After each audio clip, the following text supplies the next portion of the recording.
Hi, this is John with WTI, and this is the top-notch model from Samsung. If you're in the Samsung ecosystem or if you have any Android smartphone, this Galaxy Watch 5 is a great option for you. It will track your workouts, it will show you how many steps do you have during the day, and if you're looking for any direction, you can open Google Maps and it's gonna take you anywhere.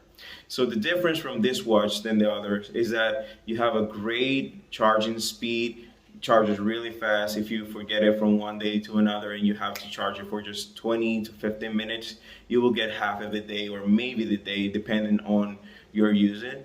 But this watch has been really fast. The battery life is great. The speed and the performance is great.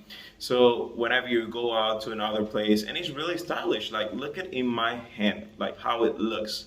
You can match it and use it with different cords, and you would always look stylish with this one. So this is the best from Samsung right now, and this is a great option as an everyday commute and integrates really good with the Samsung ecosystem.